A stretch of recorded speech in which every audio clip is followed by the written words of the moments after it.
अब बात करते हैं आजाद बस्तर की। क्या है भैया आजाद बस्तर की कहानी आज मैं क्यों दिखा रहा हूं जानते हैं? क्योंकि अमित शाह बोल दिए हैं कि अब बस्तर आजाद हो गया है। पूरा देश भले ही 79 साल पहले आजाद हो गया था, लेकिन बस्तर को आजादी 31 मार्च 2026 के बाद मिली। इन्हीं शब्दों के साथ देश के गृह मंत्री ने बस्तर की आजादी को सलाम किया है और आजादी की इसी रोडमैप से बस्तर को पूरे देश का सबसे विकसित संभाग बनाने का संकल्प दोहराया है। नक्सलवाद का दंश पूरी तरह खत्म करने के बाद गृह मंत्री अमित शाह पहली बार बस्तर पहुंचे हैं और 40 सालों में नक्सलियों ने जो नुकसान किया है उस जख्म पर विकास का मरहम लगाने की कसम खाई। आज का दिन पूरे देश के लिए ऐतिहासिक है। रायपुर से बस्तर तक छत्तीसगढ़ की एक नई सूबे से जुड़ी हर तस्वीर आज आपको विस्तार से दिखाऊंगा और इन 4 तस्वीरों से खबर की शुरुआत करूंगा। पहली तस्वीर 17 मई की है, जब शाम 8:15 पर अमित शाह रायपुर एयरपोर्ट पहुंचते हैं और मुख्यमंत्री विष्णुदेव साय उनका स्वागत करते हैं। दूसरी तस्वीर 18 मई यानी आज की है, जब सुबह 11:15 पर अमित शाह ने डायल 112 की सुविधा का विस्तार किया।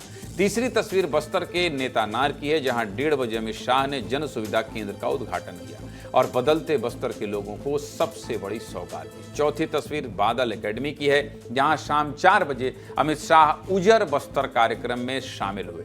अपने दौरे के पहले दिन गृह मंत्री शाह ने क्या क्या खास किया और इससे छत्तीसगढ़ को क्या फायदा मिला, चलिए विस्तार से बता देते हैं। शुरुआत करते हैं राजधानी रायपुर से। होटल मेफेयर से निकलकर अमित शाह सबसे पहले पुलिस ट्रेनिंग कैंप माना पहुंचे और डायल 112 यानी 112 की 400 नई गाड़ियों को हरी झंडी दिखाई, जो छत्तीसगढ़ के सभी 33 जिलों में भेजी जाएंगी। इससे पुलिस का एक्शन पहले से ज्यादा तेज होगा। मतलब किसी भी बड़ी परेशानी से बचने के लिए आप जैसे ही 112 नंबर अपने मोबाइल पर डायल करेंगे तो महज कुछ मिनटों के अंदर ही पुलिस आपको सुरक्षा के लिए हाजिर हो जाएगी। इसके साथ ही गृह मंत्री शाह ने 60 मोबाइल फॉरेंसिक वैन को भी हरी झंडी दिखाई है, जिनकी मदद से हर जिले को फॉरेंसिक जांच की सुविधा मिलेगी। इस कार्यक्रम के बाद गृह मंत्री अमित शाह बस्तर के लिए रवाना हो गए। रायपुर के कार्यक्रम से जुड़ी हमारे सहयोगियों की एक रिपोर्ट आपको दिखा देता हूं, फिर सीधे कहां ले चलेंगे, बस्तर। देखिए रिपोर्ट।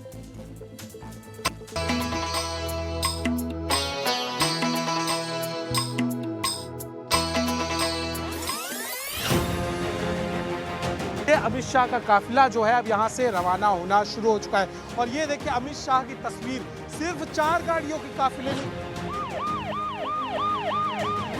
बहुत बड़ी पहल सुरक्षा व्यवस्था को लेकर प्रदेश की देखने को मिलने वाली है।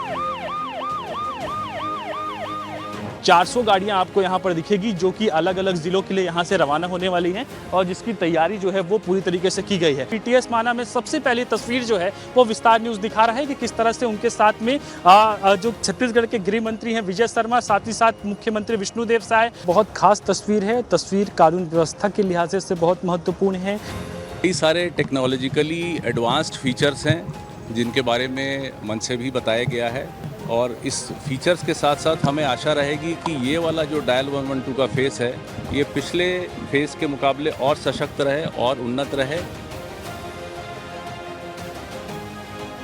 अमित शाह, मुख्यमंत्री विष्णुदेव साय और विजय शर्मा इस प्लेन में सवार है और अब ये प्लेन यहां से उड़ान भरकर जगदलपुर के लिए रवाना हो रहा है।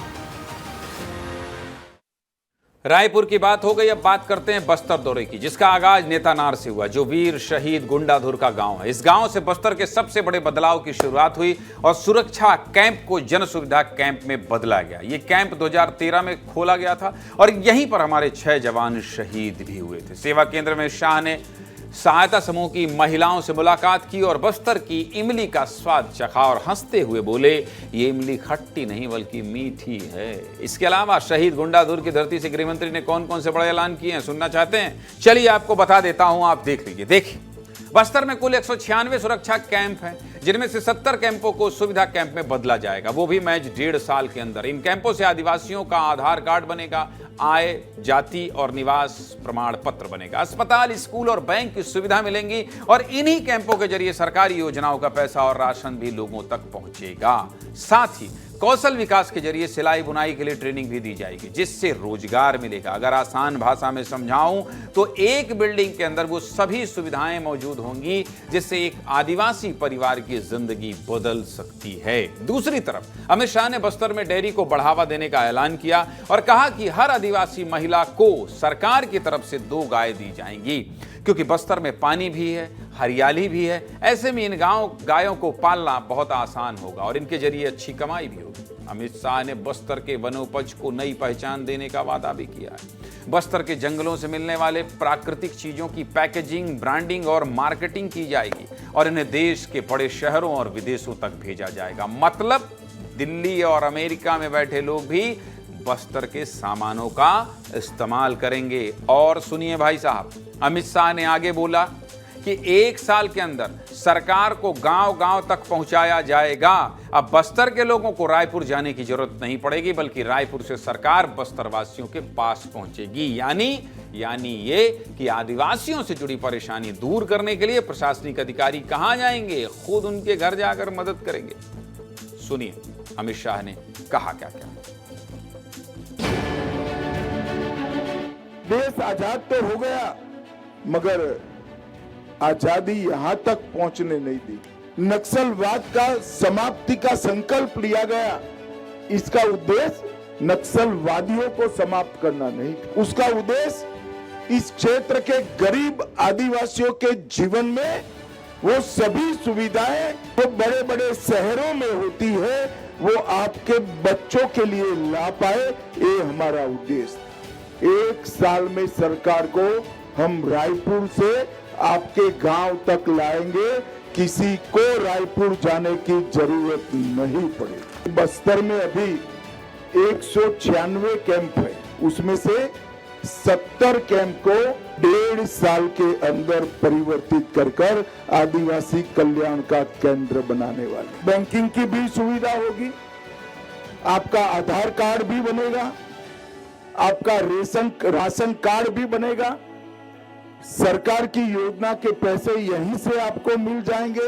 हमने डेयरी का मॉडल भी एनडीडीबी के माध्यम से हमारे हर गांव में डेयरी भी आएगी और हर आदिवासी बहन को 2। तो कुल मिलाकर आपने सुना, अभी विस्तार से आपको सब कुछ बताएंगे। एक एक जगह जहां अमित शाह गए वहां भी दिखाएंगे, लेकिन पहले चलते हैं जगदलपुर यानी बस्तर। हमारे 3 सहयोगी जुड़ रहे हैं, जरा बताइए कौन कौन जुड़ रहा है। संजय ठाकुर शहीद स्मारक से जुड़ रहे हैं, तामेश्वर सिन्हा जुड़ रहे हैं। कहाँ से, ये कहाँ खड़े हैं? तामेश्वर होटल एम्बियंस से लाइव हैं और बादल एकेडमी से रसिका पांडे लाइव हैं। तो चलिए आप तीनों का रुख करते हैं, लेकिन सबसे पहले तामेश्वर आपका रुख कर लेते हैं। मुझे संजय से लंबी बात करनी है, उसके बाद मैं रसिका का रुख करूंगा। तामेश्वर आप बताइए, आपने क्या क्या बदलाव देखा आज, आपने क्या महसूस किया? बस्तर में जन्मे, बस्तर में पैदा हुए, बस्तर में बढ़े और बस्तर को अब विकसित होते देख रहे हैं। इस पूरे अनुभव को साझा कीजिए कि अमित शाह के आने के पहले का क्या उत्सव था, क्या माहौल था, और जब आजाद बस्तर की कहानी वो सुनाकर जा रहे हैं तब आप कैसा महसूस कर रहे हैं। दिन भर का रिपोर्ट कार्ड दीजिए तामेश्वर। बिल्कुल ज्ञानेंद्र सर जी, आज जिस नेतानार में मैं मौजूद था और वहां मैं रिपोर्टिंग कर रहा था, और उस नेतानार में जो जन सुविधा केंद्र खुला है, वहां के ग्रामीणों को आधार बनाने के लिए, राशन कार्ड बनाने के लिए 10 से 12 किलोमीटर दूर जाना पड़ता था। जैसा कि आज हमने जो है फीड भेजने के लिए 10 से 12 किलोमीटर दूर गए, लेकिन अब उन ग्रामीणों को दूर जाना नहीं पड़ेगा, क्योंकि सीआरपीएफ के एक हिस्से को जन सुविधा केंद्र बनाया गया है। वहाँ के ग्रामीण जो है बेहद खुश थे, क्योंकि उनका राशन कार्ड, उनका आधार अपडेट, यहाँ तक जो महतारी वंदन का जो EKYC होता है उसका अपडेट अब उसी जन सुविधा केंद्र में खोला जाएगा। और दूसरा सर, सबसे बड़ी बात उस वहाँ देखें कि जो सिलाई प्रशिक्षण केंद्र खुलने वाला था, महिलाएं काफ़ी खुश थी कि अब उस जन सुविधा केंद्र में प्रशिक्षण लेके महिलाएं जो है खुद जो है स्वरोजगार अपना सकती है, उन गांवों में खुद रोजगार मिल सकता है उनको, क्योंकि आज से ही उनको प्रशिक्षण देना वहां शुरू हो गया था। और तीसरा जो लघु प्रसंस्करण केंद्र है, जहां इमली या फिर चार, महुआ, टोरा से जो प्रसंस्करण किया जाएगा, जिस तरीके से आज रोक रहा हूँ, ये होटल एम्बियंस जहां आप खड़े हैं, होटल एम्बिशन, वहीं अमित शाह हैं क्या? अभी वहां बैठक होने वाली है क्या? आप कहाँ हैं अभी? बिल्कुल सर, अभी 5 मिनट पहले ही जो है उत्तराखंड के मुख्यमंत्री, मध्य प्रदेश के मुख्यमंत्री और छत्तीसगढ़ के मुख्यमंत्री के साथ गृह मंत्री अमित शाह जी इसी होटल एम्बिशन से जो है निकलकर बादल गए हैं। उस बादल में तो चलिए फिर मैं भी बादल का रुख कर लेता हूँ। ठीक है तामेश्वर, अगर वो बादल एकेडमी गए हैं तो मैं बादल एकेडमी का रुख कर लेता हूँ। रसिका वहाँ मौजूद हैं। रसिका जहाँ भी कवरेज के लिए जाती हैं तो इंस्टा में रील वील लगाकर पहले ये बता देती हैं कि भाई देखिए हम यहाँ पहुँच रहे हैं। तो बहुत सारी तस्वीर आज कुल मिलाकर इन्होंने अपने मोबाइल में कैद की होगी, इसलिए चलिए इनसे ही पूछ लेते हैं कि रसिका आपने क्या देखा, कितने कलर और रंग देखे, और अब बताइए कि बादल एकेडमी जहां आप खड़ी हैं वहां क्या गृह मंत्री और बाकी मुख्यमंत्री पहुंच गए हैं? पहले तो पूरे दिन का रिपोर्ट कार्ड बता दीजिए, लेकिन उससे पहले अपडेट बता दीजिए रसिका।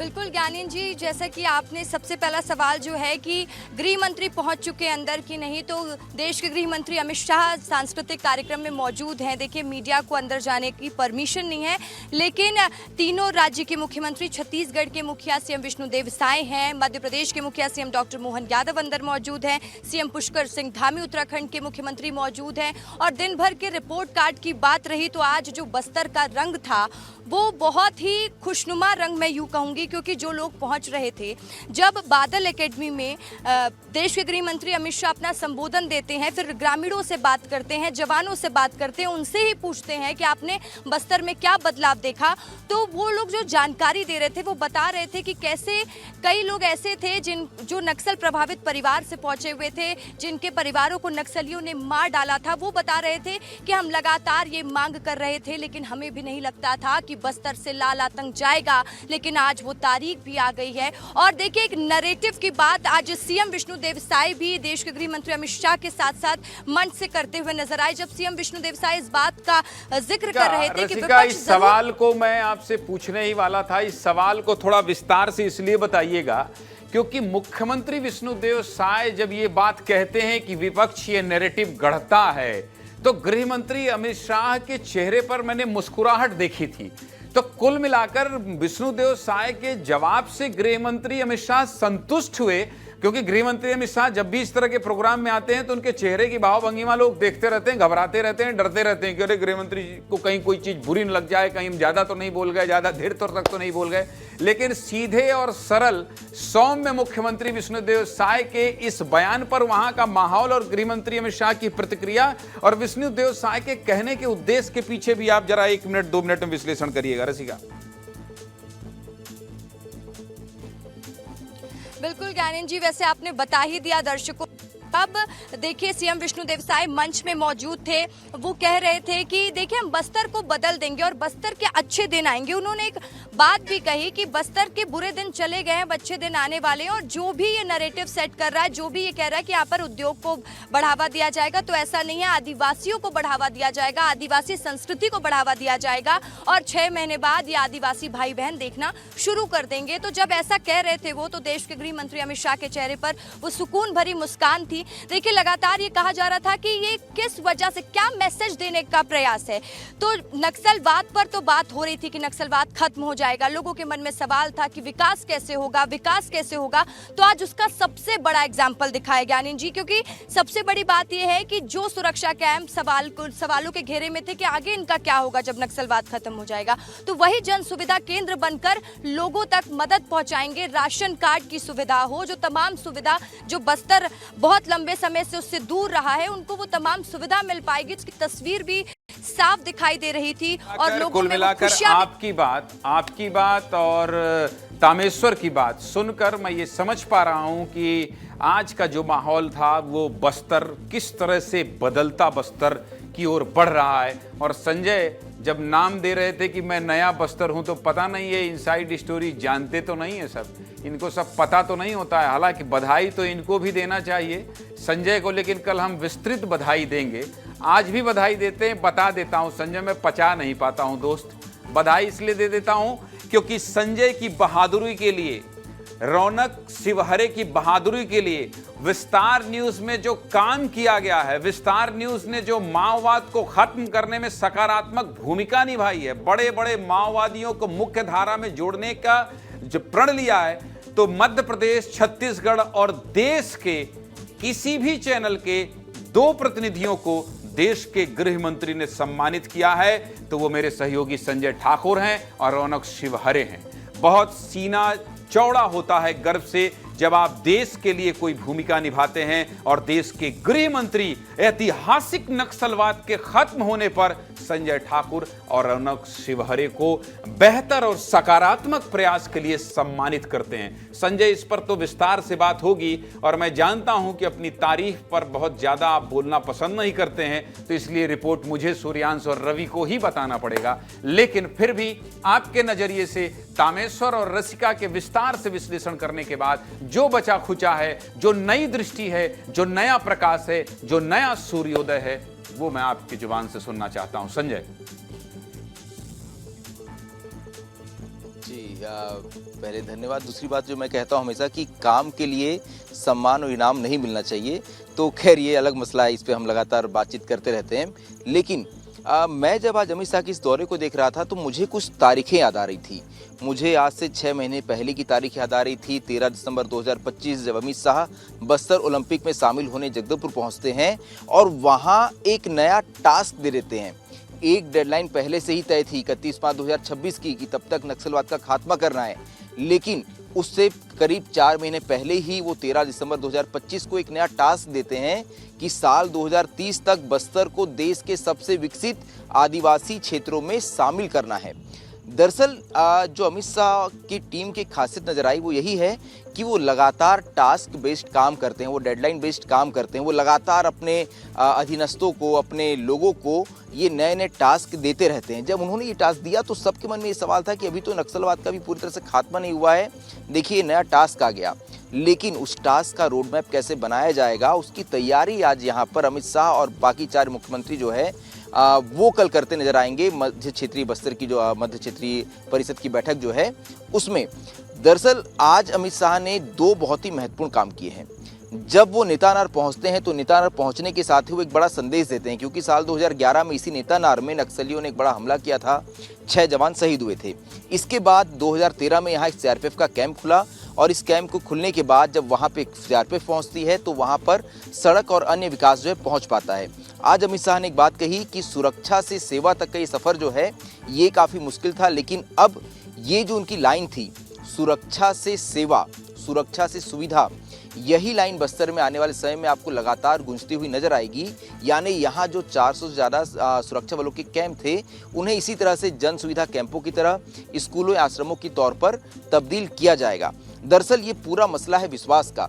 सरकार अब इस बात को जानती है कि नक्सलवाद तो खत्म हो गया, लेकिन जनता के मन में अब इस विश्वास को पैदा करना होगा कि हम आपके लिए इतना विकास लेके आएंगे कि कभी भी नक्सलवाद जैसी समस्या बस्तर में सर उठा के फिर से खड़ी नहीं हो पाएगी। यही वजह है कि अमित शाह ने आज बहुत ही जोर देकर इस बात को लगातार कहा कि हम आपके घर तक, आपके गांव तक वो हर सुविधा पहुंचाएंगे जो आप डिजर्व करते हैं। सरकार आपके घर तक पहुंचेगी। कल क्या होने वाला है, जरा कल की बैठकों पर भी मैं अपडेट चाहता हूं आपसे। आज तो आप लोगों ने बहुत ही शानदार रिपोर्ट दिन भर से भेजी, अलग अलग तस्वीरें दिखाई, अलग अलग कलर दिखाया, दिन भर का पूरा निचोड़ बताया आप लोगों ने। लेकिन अब मैं ये जानना चाहता हूं कि कल क्या होने वाला है संजय। बिल्कुल, देखिए कल की बैठक बहुत महत्वपूर्ण होने वाली है। 3 सीएम यहाँ पहुँच चुके हैं, एमपी के, छत्तीसगढ़ के और उत्तराखंड के। सीएम योगी जो है मुझे लगता है कि वो कल सुबह तक जगदलपुर पहुँच जाएंगे। यहाँ मध्य क्षेत्रीय परिषद की जो बैठक होने वाली है, मध्य क्षेत्रीय परिषद का मुख्य काम ये है कि मध्य क्षेत्र में जितने राज्य हैं उनके बीच बेहतर समन्वय के साथ विकास कार्य कर पाना। ऐसे में यहाँ चारों मुख्यमंत्री बैठकर केंद्रीय गृह मंत्री अमित शाह के साथ इस बात को तय करेंगे कि आने वाले वक्त में, आने वाले 1 साल में इन चारों राज्यों के लिए, खास तौर पे बस्तर के लिए विकास का रोड मैप क्या होगा। ऐसे में ये बैठक बहुत ही महत्वपूर्ण मानी जा रही है। इस बैठक को लेकर कल हो सकता है, क्योंकि इस बैठक के बाद एक प्रेस कॉन्फ्रेंस की जाएगी, तो वहाँ कुछ बड़ी घोषणाएं जो है वो हम सुन सकते हैं। इसके अलावा जो भी राज्य इस मध्य क्षेत्रीय परिषद की बैठक में शामिल होते हैं वो अपनी बेस्ट प्रैक्टिसेस आपस में साझा करते हैं, यानी कि वो अपने क्षेत्र में इलाके के विकास के लिए, ग्रामीणों का या लोगों के विकास के लिए क्या कुछ कर रहे हैं, इसे आपस में साझा किया जाता है। ऐसे में चारों राज्य अपने अपने मॉडल जो हैं वो यहाँ पे साझा करेंगे और इससे एक दूसरे से राज्य जो है वो सीखते हैं। तो ये बैठक जो है ये काफ़ी महत्वपूर्ण होने वाली है। लेकिन सबसे महत्वपूर्ण है कि इस बैठक के लिए होस्ट के तौर पे चुना गया बस्तर को, वो भी 1 साल पहले। यानी 1 साल पहले अमित शाह इस बात को लेकर पूरी तरह कॉन्फिडेंट थे कि अगले साल जब इस बैठक का दौर आएगा तो वाराणसी से उन्होंने ये बोल दिया था कि अगली बैठक जो होगी वो बस्तर में होगी। वो इस बात को लेकर पूरी तरह कॉन्फिडेंट थे कि तब तक नक्सलवाद खत्म हो जाएगा, बस्तर में शांति आ जाएगी और ऐसे में इस बड़ी बैठक को लेकर यहाँ बस्तर में एक बैठक की जा सकती है। यही वजह है कि देश दुनिया की मीडिया यहाँ पहुंची हुई है तो इस बैठक की कवरेज के साथ संजय, ही। एक बात तो है, ज्ञान की बात आ जाएगा तो बता देना भाई। एक बात तो है संजय, जो मैं आप लोगों को सुन के समझ पा रहा हूँ, हालांकि मैं भी बहुत मिस कर रहा हूँ ऐसी स्थिति में जब 4-4 मुख्यमंत्री वहाँ होंगे और इतनी बड़ी बड़ी बातें होंगी। इसके साथ साथ बस्तर को जिस तरह से संकल्प के साथ एक विकसित जिला, एक विकसित इलाका बनाने का संकल्प दोहरा रहे हैं अमित शाह लगातार, तो 2 साल में उन्होंने साबित किया है संजय, तामेश्वर और रसिका, कि गृह मंत्री कैसे किसी भी टास्क को पूरा करते हैं। फिलहाल आप लोग कल पूरे दिन भर गृह मंत्री अमित शाह के दौरे पर और जो बैठक होने वाली है मुख्यमंत्रियों के साथ उस पर नज़र बनाए रखिएगा। कल फिर रात को इसी तरह से जुड़ा जाएगा, बतियाया जाएगा, बस्तर के विकास को जन जन तक पहुंचाया जाएगा। बहुत शुक्रिया आपका संजय, तामेश्वर और रसिका, बहुत बहुत धन्यवाद।